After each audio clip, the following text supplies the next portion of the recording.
Bom, passando agora para a etapa de metodologia, a metodologia foi a parte mais extensa do trabalho. Eu vou tentar ser breve. Esse é basicamente o resumo do que foi a metodologia. Então, como vocês podem ver aqui, foram duas coisas principais que foram calculadas. Um que foi o desempenho da envoltória, de acordo com os requisitos do PBE Edifica. E dentro do desempenho da envoltória, o PBE Edifica, ele exige que sejam calculados o edifício em duas situações, uma que é naturalmente ventilada e outra que é condicionada artificialmente. E também a CVE, que é a energia no ciclo de vida e emissões de CO2. E aí, dentro da CVE, a energia no ciclo de vida é, na verdade, o somatório da energia incorporada com a energia operacional. Dentro da energia incorporada, a gente tem a inicial, recorrente e a de desperdício. E dentro da energia operacional, a gente tem, foi calculado equipamento, iluminação, a energia, né, é necessária para equipamento, iluminação, aquecimento de água, ar-condicionado e para cocção. Bom, os limites do sistema considerados é esse que está em azulzinho achurado aqui, que foi na etapa pré-operacional, extração de material, manufatura, e dentro do operacional foi calculado o uso e operação. O canteiro de obra, o transporte e o canteiro de obra e o pós-operacional, que é o fim de vida, não foi considerado porque a gente não tinha dados precisos sobre isso. Então, ia aumentar muito as incertezas e ia ficar inviável de calcular. Então, a gente acabou considerando apenas esse limite do sistema. Bom, falando agora do estudo de caso, né? Quando a gente fala de edifícios típicos de um bairro, né? Que bairro que é esse? Foi escolhido o bairro de Jardim Camburi. E os edifícios típicos, na verdade, quem fez esse levantamento de edifícios típicos foi uma outra colega, a Regiane. Ela fez esse levantamento, então esse aqui é o mapa do bairro, né? Uma imagem do Google Maps, Google Earth. Então ela fez toda a classificação de todos os edifícios residenciais e descobriu que esse bairro existem 5 principais tipologias típicas. Então, esse em amarelinho é de 4 e 5 pavimentos sem varanda, aí tem também de 4 e 5 com varanda, tem o de 6 a 12 sem varanda, com varanda, e o último que é de 15 a 22 pavimentos. Esse com varanda e sem varanda, é importante destacar esse sem varanda ou com varanda, porque a varanda é um elemento muito significativo de sombreamento do edifício. Então, isso impacta no desempenho dele, no desempenho da envoltória. Então, ela fez essa divisão de 663 edifícios residenciais multifamiliares em 5 tipologias diferentes. E aí, dentro dessas tipologias, foi escolhido um edifício representativo de cada tipologia, que foram esses daqui. Então, esses foram os edifícios utilizados no nosso trabalho para fazer o estudo de caso. Bom, começando pelo desempenho da envoltória, tudo que vai ser dito aqui é de acordo com o PBE Edifica, com os requisitos.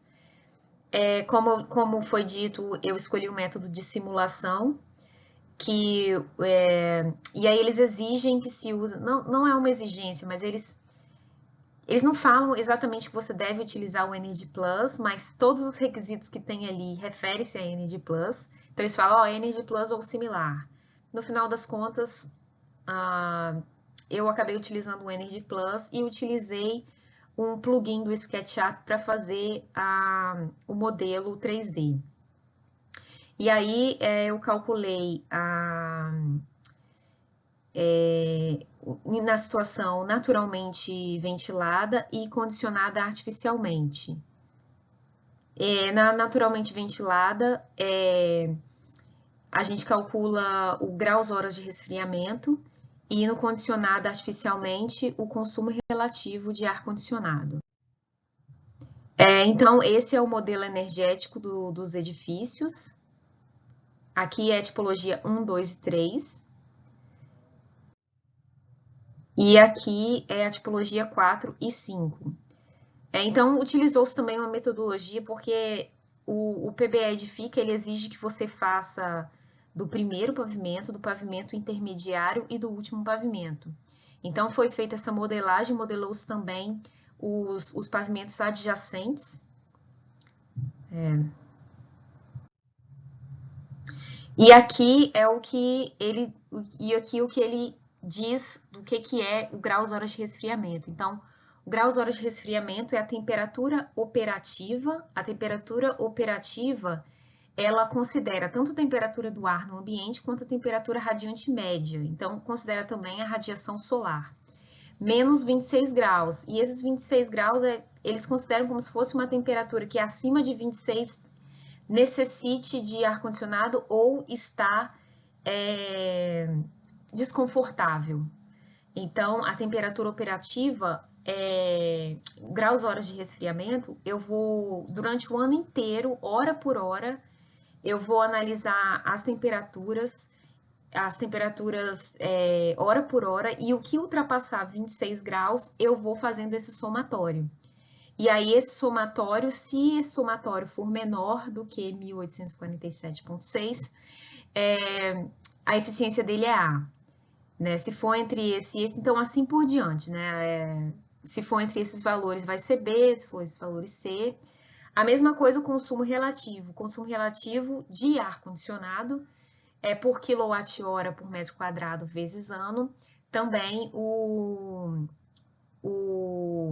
programa me dá esses valores, né? E aí eu vou vendo o resultado e vendo a classificação da envoltória através desses intervalos.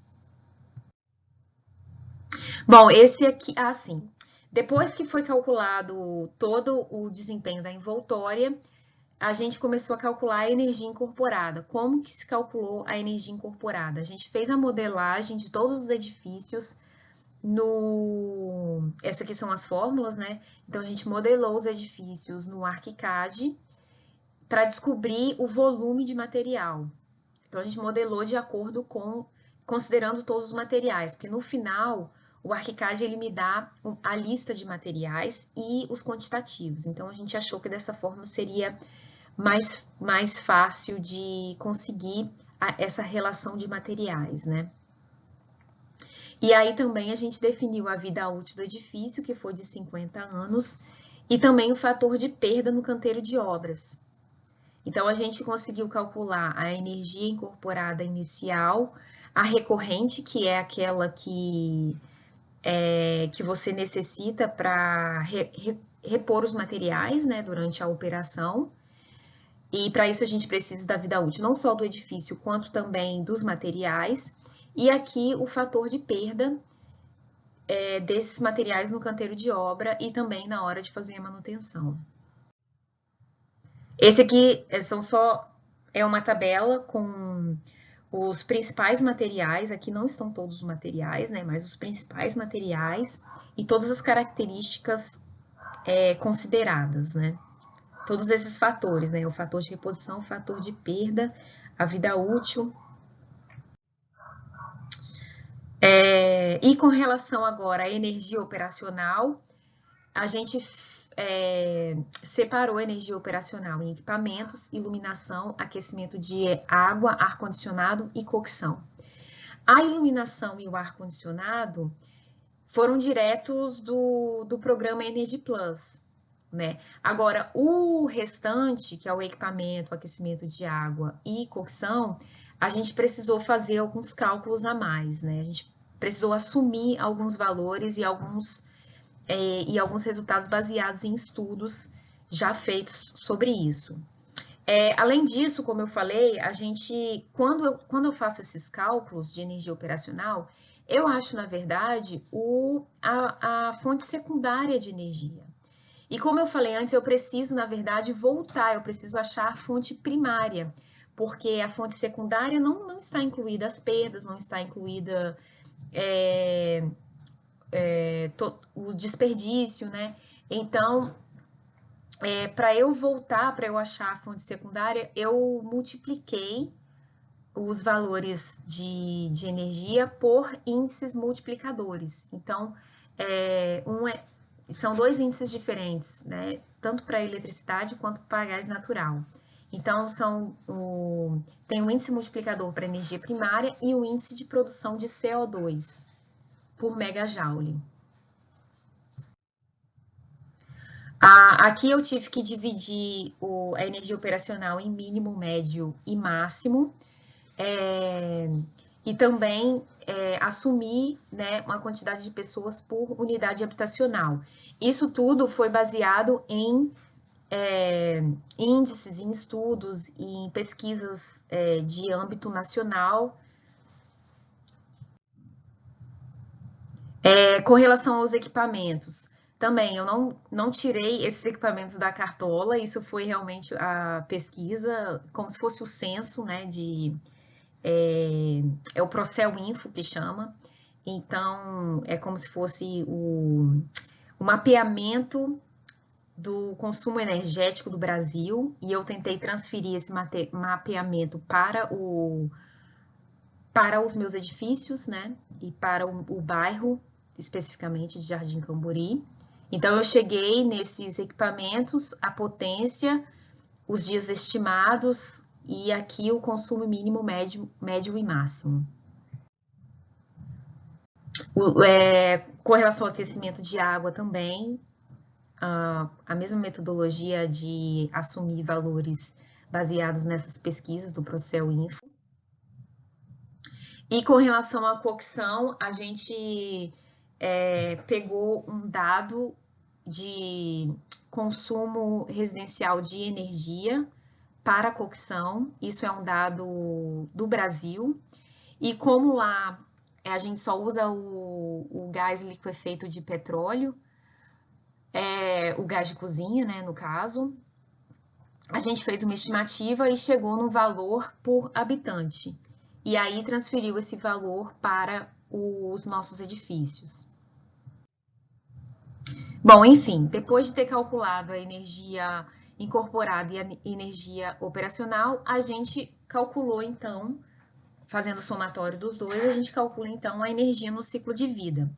Bom, além de calcular a energia no ciclo de vida, a gente também calcula o período de amortização. Esse termo, amortização, ele é mais utilizado na área da economia, que é quando você faz algum tipo de investimento ou de aplicação e verifica quanto tempo que vai levar para você ter o retorno desse investimento. No nosso caso, o nosso investimento, que a gente chama de investimento, é a energia que foi incorporada ao edifício quando a gente adotou as medidas de retrofit.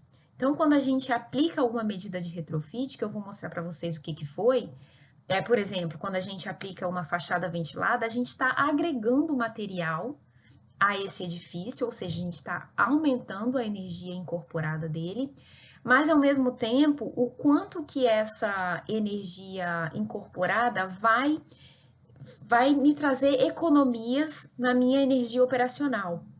E aí, quanto tempo vai levar de operação para que eu compense, para que eu recupere a energia que eu agreguei ao fazer o retrofit. Então, o período de amortização é o tempo de operação necessário para compensar a energia que foi incorporada pelas medidas de retrofit. Bom, essas são as propostas de retrofit e análises paramétricas. Então, depois que eu calculei tudo do edifício existente, que é o desempenho da envoltória, energia e a energia no ciclo de vida, eu fui aplicando essas medidas e vendo o quanto que essas medidas impactavam nessas duas questões, tanto no desempenho da envoltória quanto na energia no meu ciclo de vida. Então, foi feito telhado verde, a película refletora nos vidros, foi colocado também brise para sombreamento nas janelas, redução da absortância das superfícies, que no caso a absortância tem a ver com a cor da superfície, então quando eu aplico uma cor mais clara, quer dizer que eu reduzo a absortância. E também testei a fachada ventilada. A fachada ventilada é uma instalação que se faz numa superfície já existente, que permite que o ar circule entre a superfície existente e essa nova aplicação que eu fiz, né? E também fiz quando eu aplico todas essas medidas de retrofit. Falar um pouco dos resultados.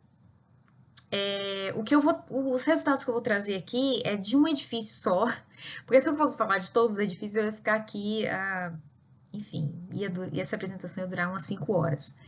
É só para vocês verem, eu escolhi um edifício, mas todos esses resultados foram, e depois eu também vou falar, vou comparar, né, um edifício com outro, mas toda essa análise foi feita para todos os edifícios. O edifício que eu escolhi foi o edifício 3, porque eu trabalhei muito no edifício 3, aquele artigo que eu publiquei foi do edifício 3, então o edifício 3 foi meu filho, vamos dizer. Então, eu acabei escolhendo ele para apresentar.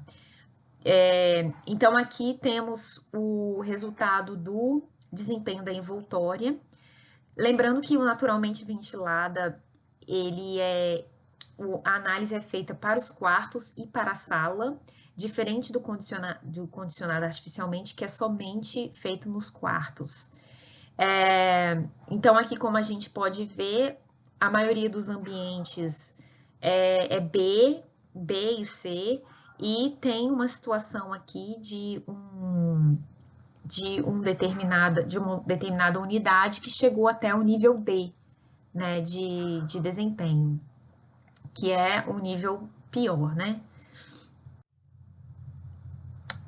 E aqui é o gráfico mostrando a situação do edifício existente, né, que é esse primeiro aqui, que é o translúcido, né, com preto ao redor, a situação com o restante das medidas de retrofit. Então, vidros refletores, telhado verde, e quanto que isso ia impactando no meu desempenho da envoltória. Só para vocês entenderem também o que são esses níveis que eu coloquei aqui, né?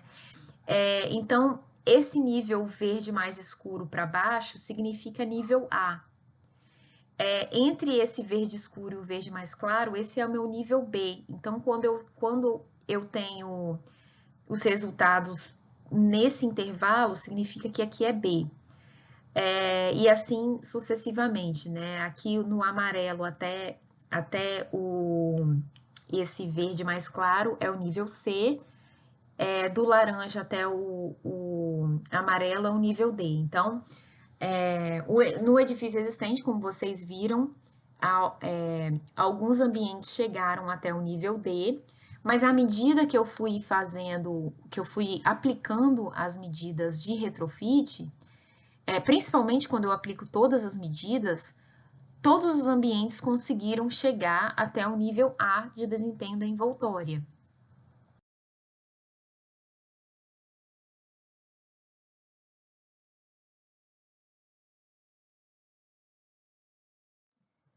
Bom, então o anterior era com relação ao edifício na condição naturalmente ventilada, que todas as medidas contribuíram, né, para melhorar a eficiência energética da envoltória. No entanto, quando a gente olha na condição de condicionada artificialmente, né, com ar-condicionado, o telhado verde ele piorou, né, a condição, a eficiência do edifício.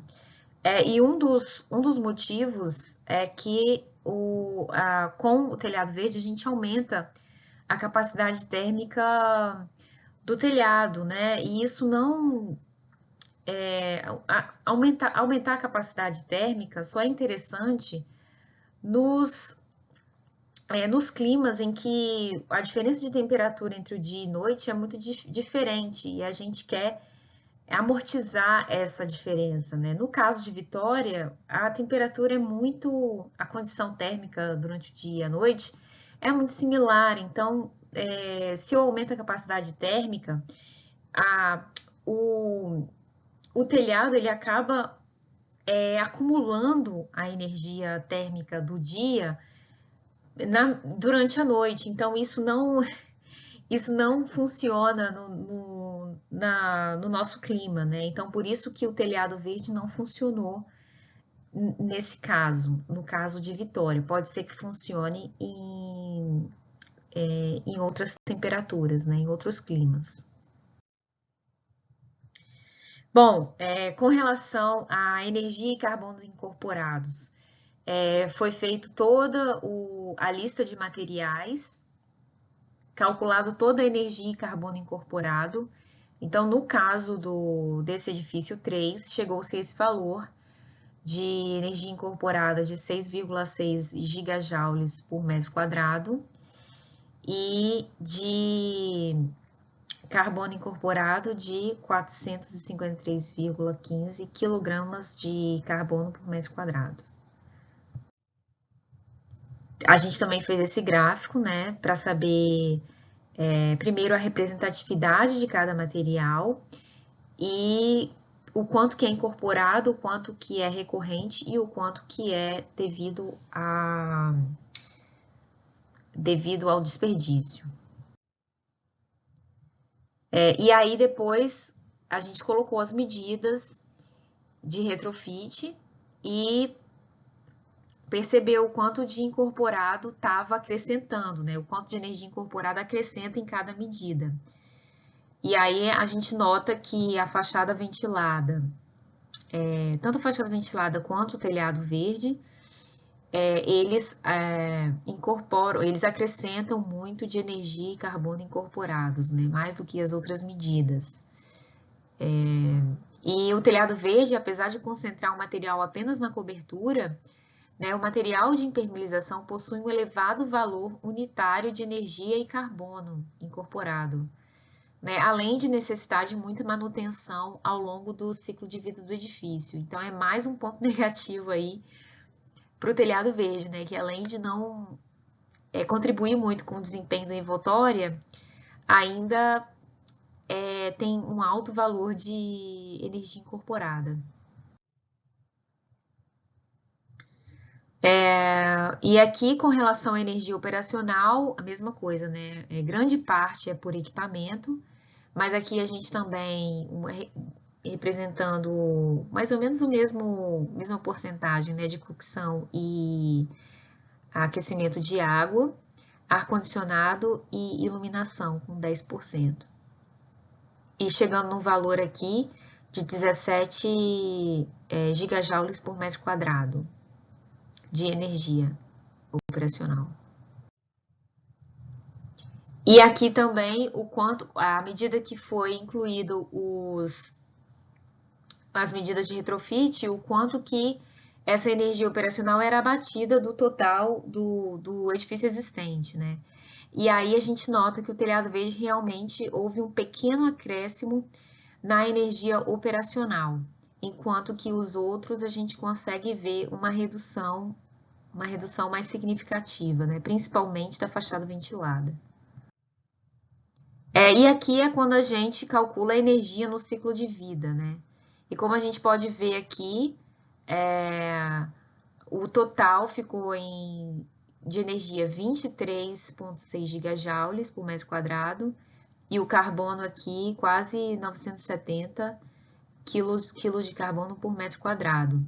E aqui a diferença em termos proporcionais, né, de energia e de carbono. Essa diferença se dá porque a maioria dos materiais, eles são feitos eles são fabricados utilizando energia não renovável, né, que emite muito carbono. Diferente da energia operacional, que a energia elétrica no Brasil, ela ainda é muito sustentável se eu for comparar com o restante do mundo, né? Porque grande parte da energia elétrica que a gente utiliza provém de hidrelétricas. Então, por isso que quando eu transfiro essa energia para carbono, quando eu represento essa energia em termos de carbono, a minha energia, o meu carbono incorporado está quase ali tete a tete com o meu carbono, minha emissão de carbono na fase operacional. E aqui é uma tabela com os comparativos das medidas de retrofit, né, e indicando se houve acréscimo ou redução da energia.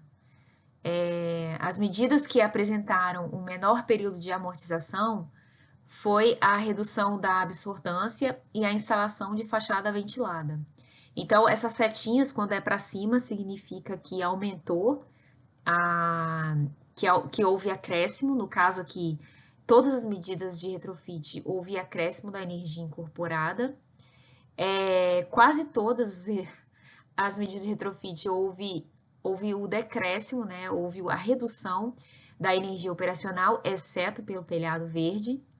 E quando a gente chega na energia no ciclo de vida, que é quando a gente faz o equilíbrio das duas, né, uma menos a outra, e a gente vê que todas as medidas houve redução, exceto pelo telhado verde, porque o telhado verde tem uma alta energia incorporada e não contribuiu nada, na verdade, né, para a energia operacional. Na verdade, o telhado verde conseguiu aumentar a minha energia operacional. E aí o período de amortização é aquilo que eu falei, né? Então, a absortância e a fachada ventilada, eu preciso de mais ou menos 5 anos de operação para depois de 5 anos eu vou ver realmente o quanto que essas medidas de retrofit contribuem ambientalmente. E agora eu vou para o comparativo, né, de todas as edificações, que eu mostrei de uma edificação só, mas que foi feita em todas as edificações.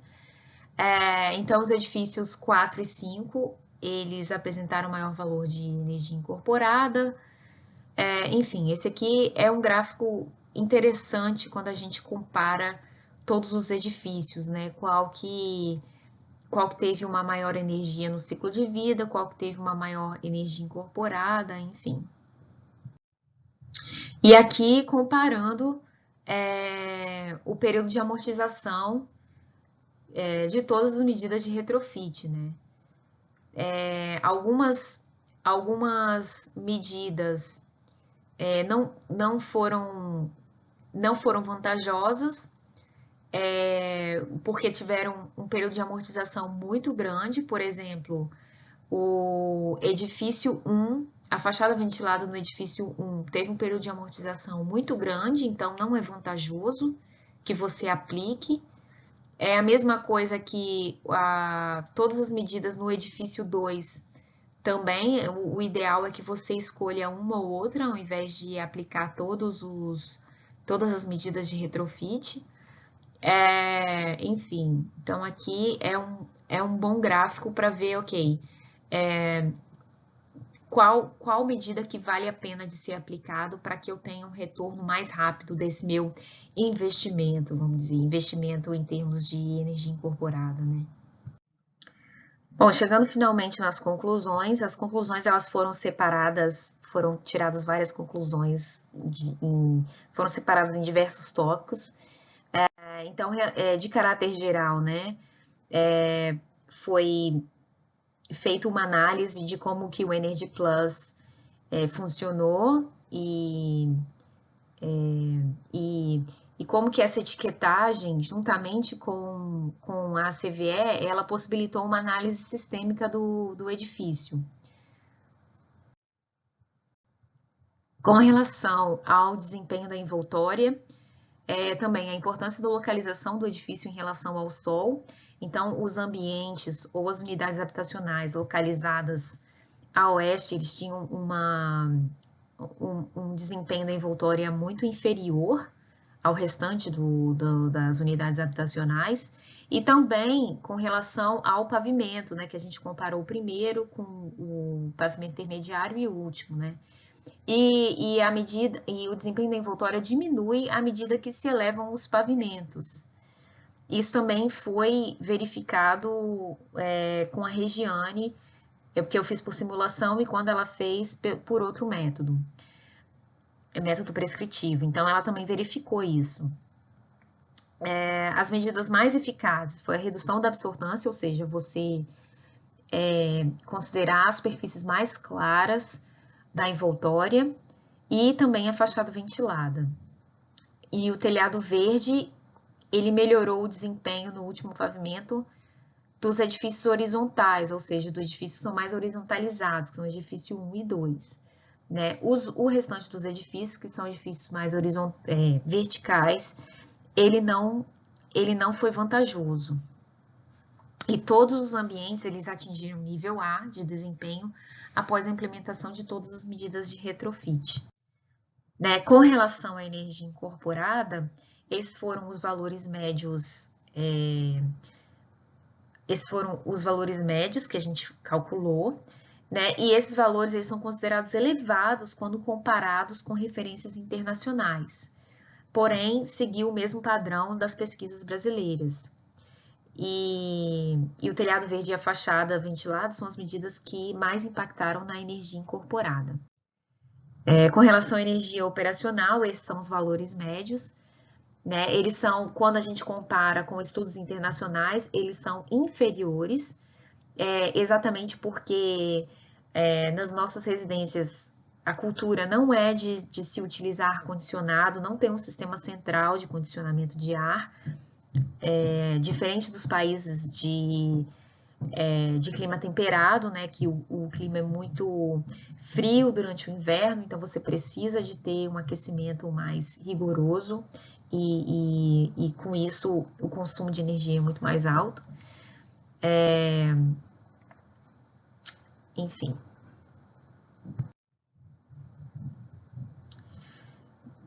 E com relação à energia no ciclo de vida, também, aqui estão alguns valores médios. O telhado verde se mostrou ineficaz, então, para todos os edifícios, né, especialmente nos edifícios mais horizontais. A fachada ventilada foi a medida que mais reduziu o consumo de energia no ciclo de vida. E a redução da absortância e a fachada ventilada foram as medidas que tiveram um período de amortização similar à média encontrada em trabalhos científicos internacionais, que é a média de 5 anos. Já se considera um período de amortização razoável.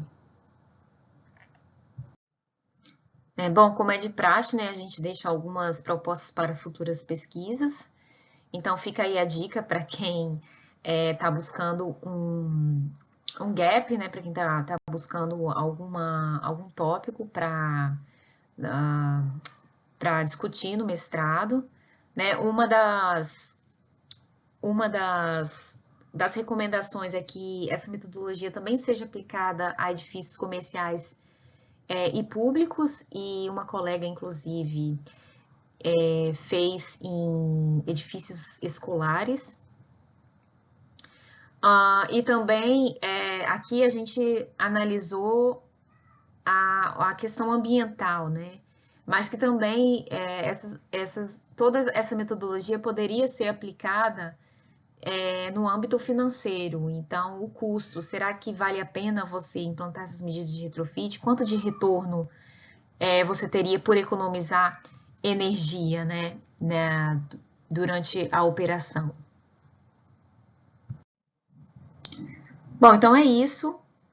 Obrigada. Espero que vocês tenham gostado da apresentação.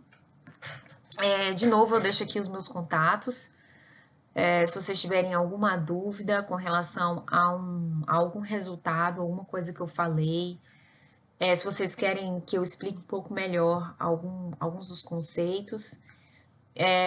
Também eu não tenho, eu tenho todos os dados de tabelas, de tudo, o professor, ele também pode passar a minha dissertação, mas é isso, eu acredito a gente, que quando a gente faz um mestrado, um doutorado ou qualquer outra coisa, quando a gente se qualifica, é exatamente para isso, né? Para a gente poder trocar experiências, porque só nessa troca que a gente consegue evoluir e consegue chegar num resultado melhor, cada vez melhor, né? Então, obrigada a Calmon por ter me convidado e até a próxima, quem sabe. Tchau!